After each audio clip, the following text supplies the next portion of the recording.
Welcome to Picture the Poet. I'm Paul Moorhouse. I'm the 20th Century Curator at the National Portrait Gallery.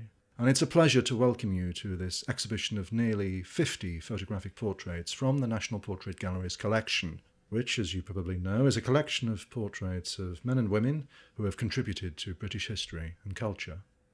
Now, this exhibition is about a very special kind of person. We're talking about poets who are alive and working today. And of course, poets are not just people who make rhymes. They're people who see the world in a very particular or unusual way.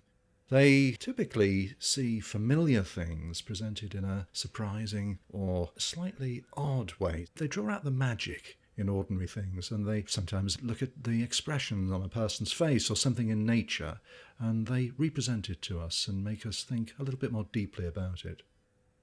Poets also make connections. They draw our attention to similarities, the way things look, or sometimes there are associations between things. One of the most famous lines in poetry says, "My love is like a red, red rose," making a comparison between two usually distinct things.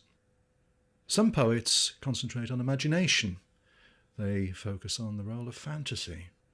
Poets like to write about their reminiscences, things that have happened in the past, and they remind us about our own memories and feelings too. But the common thread between all these different types of poetry is words. They concentrate on the rhythms in words, the sounds, the images in words. They bring out the music of language.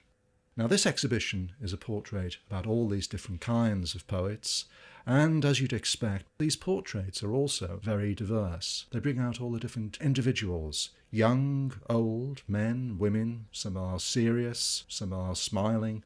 And if you look at them, you can see the different strategies that have been used. Some images, some portraits, present the poets in close-up. Other portraits concentrate on the context. They present the poets in a certain setting. Sometimes it's a private setting. Some poets are presented in a public setting. Other portraits, again, are more abstract. They use light and shade and colour and shape to tell us things about the sitter. Benjamin Zephaniah's portrait, for example, by Donald McClellan, uses light in a very, very striking way to make a point, in emotional terms perhaps, about the sitter. So portraits tell us a lot about people, but this needs careful looking. There's a lot to be discovered here about these very special people, and these portraits contain a lot of information. Look very carefully and ask yourself, what are these portraits conveying?